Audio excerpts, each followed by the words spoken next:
मेरे पास सपने थे बट सपने कैसे बड़े करने हैं वो सब मुझे पता नहीं था। मेरा कोई इंटरेस्ट नहीं था पढ़ाई में, बिल्कुल भी इंटरेस्ट नहीं था, पढ़ने का मन ही नहीं करता था। मेरी लाइफ में एक मैंने एम सेट किया था कि मुझे जो मेरे इंसिडेंट हुआ, जो मैंने झेला, जो फ्रस्ट्रेशन, प्रॉब्लम, दिक्कतें मैंने देखी, वो मुझे दोबारा नहीं चाहिए अपनी ज़िंदगी के अंदर। सारे एग्जाम निकलते चलेगा और एक टाइम ऐसा आया था मेरे पास अपॉइंटमेंट लेटर रखे होते थे सामने और मुझे चूज़ करना होता था कि मैं कौन सी जॉब चूज़ करूँगा। ये 1-2 साल की मेहनत होती है ज़िंदगी में। इंसान को लाइफ में 2 बार मौके मिलते हैं।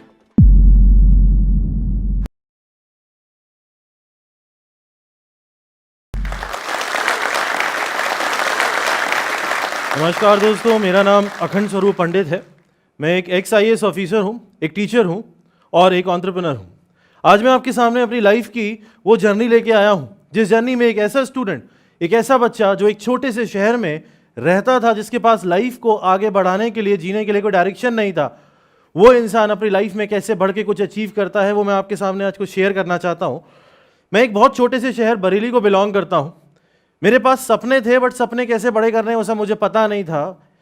डायरेक्शनलेस में रहता था। स्कूलिंग करी मैंने वहाँ से कंप्लीट। स्कूलिंग करने के बाद जहाँ 90% डायरेक्शनलेस लोग जाते हैं, मैं वहीं चला गया, वो है इंजीनियरिंग। इंजीनियरिंग में भी मैं डायरेक्शनलेस ही था। मेरा कोई इंटरेस्ट नहीं था पढ़ाई में, बिल्कुल भी इंटरेस्ट नहीं था, पढ़ने का मन ही नहीं करता था। जैसे तैसे करके पास हो जाता था, मुश्किल से। बैक भी आती थी, वो सब जैसे भी था, मतलब बहुत मुश्किल से ही चल रहा था जो चल रहा था। एक दिन क्या होता है, एक दिन मैं ऐसे ही दोस्तों के साथ घूम रहा था। अब बाहर घूम रहा था रोड पे, एक अननोन कॉल आता है मेरे पास, अननोन नंबर से।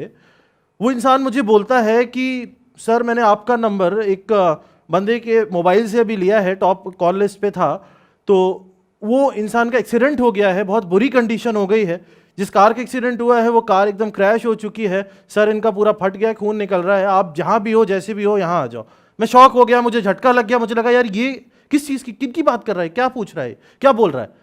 मैंने उसको पूछा कि क्या है, मतलब क्योंकि जब ऐसी चीज़ होती है हम एकदम समझ में नहीं आता क्या करें, क्या बोलें, कुछ नहीं पता होता, ब्लैंक हो जाता है सब कुछ। उसने मुझे डिस्क्रिप्शन दिया तो मुझे लगा he is talking about my father, father के बारे में बात कर रहा है। मैं हिल गया अंदर से, बिल्कुल पूरी बॉडी का एक एक पोर्शन हिल गया। मुझे ऐसा लगा ये क्या हो गया मेरे साथ। जैसी कंडीशन में जैसा था मैं सीधा भागा, कोई कांटेक्ट नहीं था मेरा फादर के साथ। मैंने उस बंदे को बोला, प्लीज रिक्वेस्ट की मैंने, आप नियर बाय हॉस्पिटल में इनको लेके चले जाओ कैसे भी करके, मेरे पास कोई था ही नहीं वहां पे। तो मुझे उसी बंदे को रिक्वेस्ट किया मैंने, प्लीज आप इनको हॉस्पिटल पहुंचा दो, मैं आ रहा हूं बस कैसे भी करके। वो अच्छा आदमी था, उसने पहुंचाया उनको हॉस्पिटल, लेकिन मेरा कोई कांटेक्ट नहीं था फादर के साथ उस बीच में। वो जो मेरा 4 से 5 घंटे का जर्नी था वहां से अपने फादर तक का, मुझे उस समय ये नहीं पता था कि मेरे फादर हैं भी कि नहीं। मेरी हालत हो गई थी, मुझे नहीं पता था, क्योंकि मेरा कांटेक्ट ही नहीं हो पा रहा था, कोई इंसान नहीं था उनके आसपास। कैसे काटी है मैंने वो पर्टिकुलर जर्नी, वो मुझे पता है कितना, किस पर्टिकुलर, किस प्रॉब्लम, किस फ्रस्ट्रेशन, किस दिक्कत के साथ मैंने वो जर्नी निकाली है। जैसे जैसे करके मैं फादर के पास पहुंचा, जो भी हमारा सेविंग था, जैसे जैसे करके हमने उनको ठीक करवाया, इलाज हुआ, ट्रीटमेंट हुआ, बहुत लंबे पीरियड तक ट्रीटमेंट चला, बहुत जो भी सीवियर इंजरीज थी ठीक करवाई। बट एक चीज़ समझ में आ गई मुझे उस दिन, उस इंसिडेंट के बाद मुझे ये लगा कि क्योंकि मैं एक नॉर्मल फैमिली को बिलोंग करता था, मेरे लिए पढ़ाई सब कुछ थी, तो मैंने ये सोचा कि एक गवर्नमेंट सर्विस की प्रिपरेशन कर लेते हैं, गवर्नमेंट एग्जाम क्लियर कर लेते हैं पढ़ाई करके, तो स्टेबिलिटी तो आ जाएगी। गवर्नमेंट एग्जाम से हमें पता है सिक्योरिटी, स्टेबिलिटी सब आ जाता है, तो क्यों ना किसी एग्जाम की प्रिपरेशन की जाए। अब एग्जाम तो बहुत सारे होते हैं, तो मैं आपको एक इंसिडेंट बताता हूँ। बचपन का मेरा इंसिडेंट है। मैं बहुत छोटा था, 9th क्लास में हूँगा, तो मैं स्कूल से घर वापस आ रहा था, साइकिल थी मेरे पास, साइकिल से वापस आ रहा था मैं। तो छोटी सिटीज़ में क्या होता है ना, रेलवे बैरियर्स होते हैं बीच बीच में, फाटक होते हैं बीच में, ट्रेन निकलती है वहाँ से, वो फाटक बंद था। साइकिल से आ रहा था मैं, इधर साइड में खड़ा हुआ था, बहुत सारे लोग खड़े हुए थे। एक कार आती है, एक एम्बेसडर आती है वाइट रंग कलर की। जब वो एम्बेसडर आती है तो लोगों को सबको हटाया जाता है, वो फाटक खोले जाते हैं दोनों, एम्बेसडर आगे चली जाती है, फिर वो फाटक बंद हो जाते हैं। तो मुझे ये लगा ये कौन है, मतलब ये कौन इंसान है जिसके लिए सारे लोगों को साइड कर दिया गया, ये फाटक खोल दिए गए और ये आगे चला गया। बच्चा था, मुझे पता नहीं था वो क्या चीज़ है, क्या है, बट फैसिनेशन उस चीज़ को देख के मेरे अंदर आ गया कि ये कुछ तो है।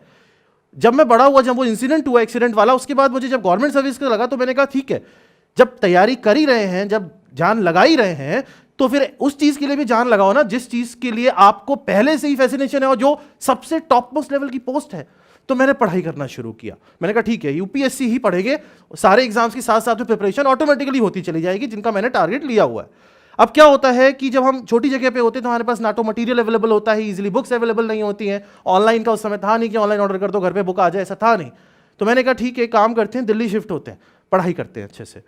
अब दिल्ली शिफ्ट तो मैंने डिसीजन ले लिया होने का, पर दिल्ली के अंदर रहना और सर्वाइव करना ईजी नहीं है, बहुत बहुत मुश्किल है। वहाँ आपको चाहिए पैसा, ऐसा नहीं सर्वाइव कर सकते आप कि आप कुछ भी फ्री फंड में रह के वहाँ सर्वाइव कर जाओ, ऐसा नहीं होता है। मैं वहाँ चला गया बिना सोचे समझे, क्योंकि मुझे पता ही नहीं था क्या होगा कैसे होगा, चला गया मैं। अब जब वहाँ पे आके मैं रहा, घर से मैं पैसे लेता नहीं था क्योंकि वो पॉसिबल नहीं हो पाता था, मैं अपना खुद ही करने का मैंने डिसीजन लिया था, उतनी हमारी कंडीशन नहीं थी। तो मैंने क्या किया, मैंने छोटी मोटी जगह काम करना शुरू किया, किसी मोबाइल शॉप पे काम करना शुरू किया, 5-6 हज़ार मिल जाता था मुझे, पढ़ाई भी मैं अपनी साथ में करता रहता था। बट क्या होता है ना, जब आप ऐसी जगहों पे काम करते हो तो आपको टाइम नहीं मिलता, आपको सुबह से लेकर शाम तक you have to be there, वहाँ रहना पड़ता है आपको। तो मेरी पढ़ाई यहाँ पे स्ट्रगल कर रही थी, मैं पढ़ाई नहीं कर पा रहा था। अब खर्चा तो निकालना था, तो मैंने कहा यार कुछ सोचते हैं। तो मैंने सोचा कि काम करता हूँ, मेरे दिमाग में एक आइडिया आया कि मैं पढ़ाना शुरू करता हूँ लोगों को। अगर मैं पढ़ाऊंगा लोगों को तो मुझे पढ़ाई में भी हेल्प हो जाएगी और पैसा भी अर्न हो जाएगा। तो मैंने कहा ठीक है, ये जॉब छोड़ते हैं, और मैंने ट्यूशन सर्च करनी शुरू करी इंटरनेट पे कि भाई ट्यूटर किसको चाहिए ये सब्जेक्ट का, ऐसे करके। किस्मत अच्छी थी या टाइम अच्छा था, ट्यूशंस मिलने लग गए बाई चांस। ट्यूशंस मिले, बट आसान नहीं था उनको पढ़ाना में, क्योंकि शॉप जाके वापस आना ईजी था। अब ट्यूशंस एक ईस्ट दिल्ली है, एक वेस्ट दिल्ली है, अलग अलग जगह जाना है, ट्रैवल करना है। ट्रैवल के लिए भी उस समय ऐसा नहीं था कि भैया मेट्रो ले लो या कैब ले लो, ऐसा नहीं होता था। ऑटो से जाते थे या बस से जाते थे, ऑटो भी बहुत मतलब पूलिंग वाले ऑटो चलते थे, वरना बस से जाते थे, जो बस चलती थी ब्लू लाइन। अब ट्रैवल करता था पूरे दिन में, मतलब मैं रात को 2-2 बजे लौट के आता था अपने रूम पे, यह हाल हो गया था मुझे, क्योंकि मैं घर जाके पढ़ाने जाता था उनके। और लोग कंफर्टेबल होते हैं अगर आप रात को भी पढ़ा दो उन बच्चों को, क्योंकि वो कॉलेज जाते हैं दिन में। जब मैं रात को लौट के आता था, मेरी ये हालत हो जाती थी कि मुझे पता नहीं होता था मैं सोऊं कि पढ़ाई करूं, बट मैं पढ़ता था क्योंकि मुझे कुछ बनना था। मेरी लाइफ में एक मैंने एम सेट किया था कि मुझे जो मेरे इंसिडेंट हुआ, जो मैंने झेला, जो फ्रस्ट्रेशन, प्रॉब्लम, दिक्कतें मैंने देखी, वो मुझे दोबारा नहीं चाहिए अपनी जिंदगी के अंदर, दोबारा नहीं चाहिए, ना अपने साथ ना अपनी फैमिली के साथ। मुझे वो चीज़ देखनी ही नहीं है, उसको हटा देना, रूट आउट करना मुझे उस चीज़ को। तो मैंने मेहनत करी, पढ़ाई की, अपना डायरेक्शन फिक्स रखा, मेहनत करता था लेकिन पढ़ाई करता था। और एक चीज़ और आप ध्यान रखना, आप सब लोग प्रिपरेशन करते हो एग्जाम्स की, आप एक चीज़ ध्यान रखना, किसी भी एग्जाम की जब आप प्रिपरेशन करते हो, तैयारी करते हो, तो एग्जाम को जानो पहले। अगर मुझे इस पॉइंट से इस पॉइंट पे जाना है तो पहला काम होता है रास्ता पता कर लो, रास्ता देख के जाओ। ऐसे मत निकल जाओ रास्ता ढूंढ लेंगे रास्ते, ऐसे नहीं होता है। अगर आप ऐसे सोच के निकलोगे ना कि रास्ता तो मिल ही जाएगा वहां तक पहुंचने का, पूछते पाछते पहुंच जाएंगे, तो वो सही डिसीजन नहीं होगा। आप सबसे पहले एनालिसिस करो एग्जाम की, सिलेबस उठाओ। सिलेबस सबसे इंपॉर्टेंट चीज है, तभी हर एग्जाम अपना सिलेबस देता है, वो फालतू में नहीं देता सिलेबस। सिलेबस का मतलब उसी में से आता है पेपर। सबसे पहले आप सिलेबस उठाओ, उस सिलेबस को एनालाइज करो, उसके एक एक पॉइंट को समझो। उसके बाद उस एग्जाम के प्रीवियस ईयर पेपर उठाओ, 10 साल के पेपर उठाओ, और सिलेबस और उस पेपर को देख के पॉइंट और लिस्ट बनाओ कि कौन से टॉपिक से कितना क्वेश्चन आता है। यूपीएससी या किसी भी गवर्नमेंट एग्जाम का सिलेबस इतना सारा होता है, लेकिन हमें इतना पढ़ना नहीं होता, हमें इतना 10 बार पढ़ना होता है। मैं हमेशा हर स्टूडेंट को यह बोलता हूं, इतनी सी चीज को 10 बार पढ़ना ज्यादा बेटर होता है ना कि इतनी चीज को एक बार पढ़ना, क्योंकि हमारा जो दिमाग है ना, इसको बार बार फीडिंग चाहिए होती है। अगर आपको लगेगा मेरे पास बहुत टाइम है, इतनी मोटी बुक पढ़ लेता हूं, पढ़ लोगे, पर जब उस बुक को आप 3 बार रिवाइज नहीं करोगे ना, तो यूजलेस है वो एक बार पढ़ना भी, आपको दिमाग में बैठेगी नहीं वो चीज। इसीलिए हमें एग्जाम से पहले लगता है यार कुछ नहीं पढ़ा, क्योंकि हम एग्जाम से पहले कोशिश करते हैं सब रिवाइज कर लें, वो हम कर नहीं पाते क्योंकि हमने तो इतना सारा पढ़ रखा होता है। तो पढ़ो मत इतना, एनालिसिस करो और क्रक्स निकालो, कोर निकालो, कोर पोर्शन, उसको 10 बार पढ़ लो। एग्जाम 100 में से 100 नहीं आते एग्जाम में, कोई एग्जाम 100 में से 100 में सिलेक्शन नहीं होता, आपको सिलेक्शन लेना है। हाँ, अगर आपको पीएचडी करना है दैट्स अदर थिंग, सब पढ़ लो, बट वो इंपॉर्टेंस नहीं है उस चीज की। आपको एग्जाम निकाला तो एग्जाम को पढ़ो ना, ओरिएंटेशन के साथ पढ़ो। एक और चीज ध्यान रखना, ये मैं अपने साथ करता था, जब मैं पढ़ाई करता था ना, तो नोट्स जब मैं बनाता था, नोट्स बनाने का एक बहुत बेसिक सा तरीका मैंने यूज किया था। वो तरीका क्या होता था? तरीका ये होता था कि जो हमारा जो ब्रेन होता है, इसकी एक स्ट्रेंथ है। स्ट्रेंथ क्या है? हम लोग पिक्चोरियल डेटा को कैप्चर कर लेते हैं, पिक्चर्स को। जैसे फॉर एग्जाम्पल, मैं आपको एक मूवी दिखाऊं, आप पूरी मूवी देखोगे 3 घंटे की, एक मैं उसी मूवी की स्क्रिप्ट लिख के आपको दे दूं, आपसे स्क्रिप्ट दूं, आपको पूरे दिन बोलूं इसको पढ़ो, रटो इसको, और अगले दिन आपसे क्वेश्चन पूछो स्क्रिप्ट देके, आप नहीं आंसर कर पाओगे। बट अगर मैं आपको मूवी देखने भेज दूं, पूरी पिक्चर देख के आप आओगे, आप तुरंत आंसर कर दोगे सारे क्वेश्चन उस मूवी में कौन सा क्या था। उसका रीजन है ये ब्रेन की, आप समझ लो, ताकत है। हम पिक्चर्स को, हम साउंड को कैप्चर कर लेते हैं। तो मैं क्या करता था, मैं अपने नोट्स पिक्चोरियल फॉर्म में बनाता था। पिक्चोरियल फॉर्म मतलब एक पेज लिया, सर्कल खींचा, इसको बोलते हैं माइंड मैपिंग। सर्कल खींचा, सर्कल के अंदर कुछ लिख दिया, उस सर्कल से कनेक्शन बना के ऐसे यहाँ ट्राइंगल बना दिया, यहाँ कुछ लिख दिया, नीचे रेक्टेंगल बना दिया, यहाँ कुछ लिख दिया, पिक्चोरियल फॉर्म में बना दिया। अब क्या होता था, उसको मैं एक दीवार पे चिपका देता था, वॉल पे, और रोज देखता रहता था ऐसे बैठा बैठा। अब जब एग्जाम में मैं जाता था तो क्या होता था, मुझे वो फॉर्मूले याद नहीं होते थे, मुझे वो सीक्वेंस याद होता था। सर्कल, ट्राइंगल, रेक्टेंगल, उसके अंदर क्या होता है वो ऑटोमेटिकली आ जाता है। आप करके देखना एक बार, याद हो जाता है ऑटोमेटिकली। ऐसी मैं थ्योरी याद करता था। थ्योरी कैसे याद करता था? मैं पढ़ के याद नहीं करता था थ्योरी, मैं रिकॉर्ड कर लेता था। रिकॉर्डर ले रखा था मैंने, एक छोटा सा रिकॉर्डर आता था 200 रुपये का, बहुत बढ़िया शानदार चलता है वो, गाने भी सुनता था मैं उससे कभी कभी। उसमें मैं रिकॉर्ड कर लेता था। क्या मैंने पूरा आंसर पढ़ा ये करके बोल बोल के, उसको कान में लगा के सुन लिया, वो याद हो जाता है। आप करके देखना, थ्योरी रिकॉर्ड करके अपनी आवाज़ में सुन लो, 2 बार रट जाएगी। मूवी देख लो, मूवी देखने का मतलब आपने पिक्चोरियल बना दिया, उसको मोबाइल में सेव कर लो। आप सबके पास अच्छे मोबाइल होते हैं, पिक्चर्स खींच के रख लो, रिवीजन कर लो फास्ट। जब आप कहीं भी घूमने गए हो, मान लो आप मूवी देखने चले गए कहीं, अब मूवी जल्दी पहुंच जाते हो ना, हम लोग मूवी देखने के लिए जल्दी पहुंच जाते हैं, बहुत मन होता है, तो बाहर बैठे मोबाइल निकाला, रिवाइज किया, करना पड़ता है। आज इस एज में मेहनत नहीं करोगे, अभी मेहनत नहीं करोगे तो आगे की एज सफर कर जाएगी। ये 1-2 साल की मेहनत होती है जिंदगी में। इंसान को लाइफ में 2 बार मौके मिलते हैं, मैं आपको बता रहा हूं। पहला मौका जब आप स्कूल छोड़ के बाहर आते हो, उस टाइम आप मेहनत कर लो, जान लगा दो, ले लो कोई शानदार सा कॉलेज, टॉप लेवल का कॉलेज इंडिया का, बन गई लाइफ। दूसरा मौका नहीं ले पाए, अगर बाई चांस स्कूल के बाद आप सीरियस नहीं थे, नहीं ले पाए, बहुत बच्चे प्रिपरेशन करते हैं, बहुत जगह जाते, नहीं ले पाए। दूसरा मौका मिलता है ग्रेजुएशन के बाद। जब आपकी ग्रेजुएशन खत्म हो जाती है तब आपको लाइफ एक और मौका देती है कि बेटा अब पढ़ लो, अब सीरियस हो जाओ। अगर आप तब भी सीरियस नहीं हो तो फिर लाइफ मौके नहीं देगी अब आपको। 2 या 3 साल की मेहनत है जिंदगी में, सिर्फ 2 या 3 साल मेहनत कर लो, आपकी पूरी लाइफ सेट हो जाएगी। आपकी नहीं, आपकी जो फैमिली है उसकी, और जो आने वाली फैमिली है उसकी, सबकी लाइफ सेट हो जाएगी। हर जनरेशन में एक इंसान मेहनत करता है जो पूरी जनरेशन सेट कर जाता है। देख लेना किसी का भी उठा के एग्जाम्पल, किसी का भी उठा के। मेहनत चाहिए होती है, बस जज्बा चाहिए होता है, कॉन्फिडेंस चाहिए होता है, आग चाहिए होती है, डेडिकेशन चाहिए होता है, डिवोशन चाहिए होता है, जो अंदर आपको बनाना है, डेवलप करना है।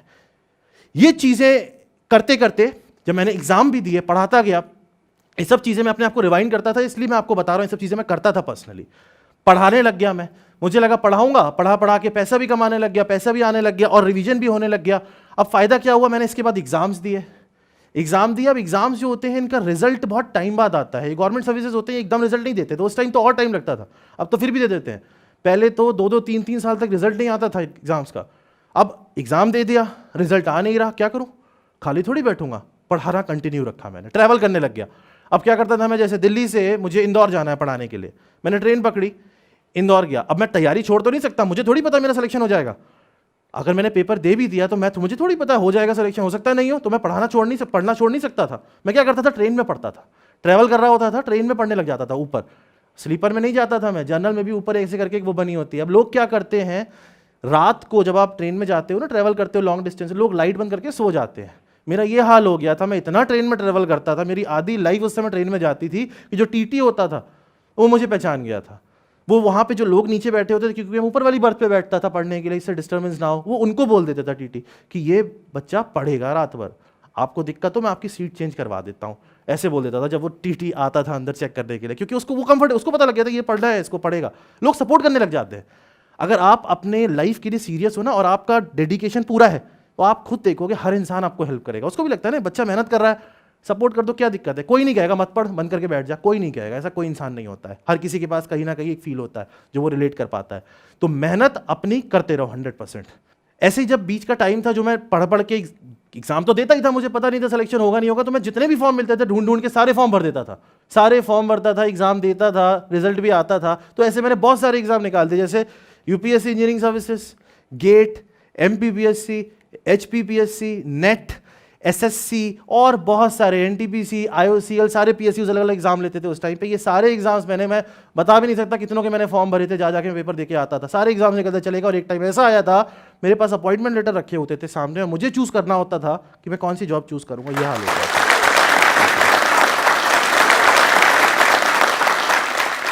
जॉब मिल गया, अच्छी खासी सर्विस मिल गई, अच्छी खासी पोस्ट मिल गई। पहली बार ऑफिस में घुसा, लोग कुर्सी छोड़ के खड़े हो गए। बहुत कम एज थी मेरी, 21 साल का था मैं जब मैंने जॉब में ज्वाइन किया था। अंदर घुसा, मुझे लगा लोग खड़े हो गए, मुझसे डबल ट्रिपल एज के लोग खड़े हो गए। मुझे लगा यार कुछ तो अचीव किया है मैंने ज़िंदगी में, कुछ तो गया हूँ, सीट थी मेरी, बैठा जाके मैं वहाँ पे। बट जॉब चलती कि सेटिस्फेक्शन भी मिलता था। अब क्या हुआ था, जब मैं पढ़ाता रहता था ना कंटिन्यूसली, तो मेरा पैशन बन गया था, मुझे मज़ा आने लग गया पढ़ाने में, बोलने में, लोगों से बात करने में, लोग बच्चों को गाइड करने में, ये मेरा पैशन बन गया। तो मैं ऑफिस में बैठा बैठा यही सोचता था कि पढ़ाने चला जाऊँ। मैं छुट्टी लेके पढ़ाने भाग जाता था, जिसकी वजह से ऑफिस में दिक्कत होती थी। छुट्टी बिना लिए भाग जाता था, सुबह ऑफिस गया, शाम को गायब, आया ही नहीं 2 महीने तक ऑफिस। तो ऑफिस वाले परेशान हो गए, सैलरी काटनी शुरू कर दी उन्होंने। पॉइंट ये है कि मैं हमेशा बोलता हूं सबका पैशन होता है, किसी का पैशन होता है आर्टिस्ट बनना, फोटोग्राफर बनना, सिंगिंग करना, सबके अलग अलग पैशंस होते हैं। पैशन बहुत अच्छी चीज़ है और हमें फॉलो करना चाहिए, क्योंकि मैं आपको एक चीज़ सच बता रहा हूं, जो भी इंसान सक्सेसफुल हुआ है आप उसका हिस्ट्री उठा के देख लेना, वो अपने पैशन पे वर्क करके ही सबसे ऊपर जाता है। आज मैं यहाँ खड़ा हूं क्योंकि मैंने अपने पैशन पे सब कुछ किया। क्यों? क्योंकि मेरा इंटरेस्ट है उस चीज़ में, तो मैं मज़े के साथ करूंगा उस चीज़ को। लेकिन अगर आप एक नॉर्मल फैमिली को बिलोंग करते हो तो आपको स्टेबिलिटी चाहिए। स्टेबिलिटी एक प्लेटफॉर्म होता है जो आपको आराम से बैठा देता है, आपके पास एक बैक आ जाती है, एक स्टैंड बाई आ जाता है, उसके बाद जो करना है करो, पैशन के पीछे भागो, मेहनत करो। कभी भी ऐसा नहीं करना चाहिए। ऐसे पर्सनली मुझे लगता है कि कुछ भी नहीं पता है लाइफ का और करते चले जा रहे हैं। नहीं, प्लानिंग करो, स्टेबिलिटी फिक्स करो। कुछ भी, आप गवर्नमेंट सर्विस की तैयारी करते हो, गवर्नमेंट सर्विसेज निकालो, कोई भी एग्जाम निकालो। आप कुछ और, कोई एमबीए करना चाहता है, कोई कुछ भी मेडिकल डॉक्टर बनना चाहता है, तो सबसे पहले अपनी स्टेबिलिटी फिक्स करो, उसके बाद पैशन के पास भागो। बहुत सारे लोग होते हैं इंजीनियरिंग करते हैं अच्छे अच्छे कॉलेजेस से, फिर उनका पैशन हो जाता है फोटोग्राफी, तो वो इंजीनियरिंग छोड़ के फोटोग्राफी करते हैं, बट स्टेबिलिटी चाहिए होती है। एक आ जाता है ना बेस आपके पास। वही सेम चीज़ मैंने की। मैंने क्या किया, मैंने अपना पैशन फॉलो करना शुरू किया।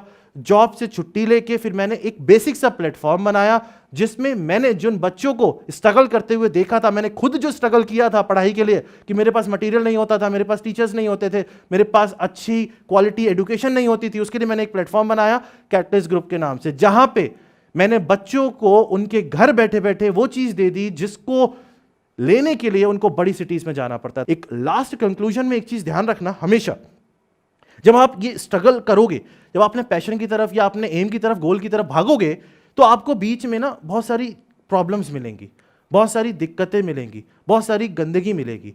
लेकिन वो जो गंदगी है ना, उस गंदगी को जब आप साफ कर दोगे, उसके नीचे आपको मिलेगा आपका बेटर फ्यूचर। आपका फ्यूचर ना कल हमारे हाथ में था, ना आने वाला कल हमारे हाथ में है, हमारे हाथ में है आज।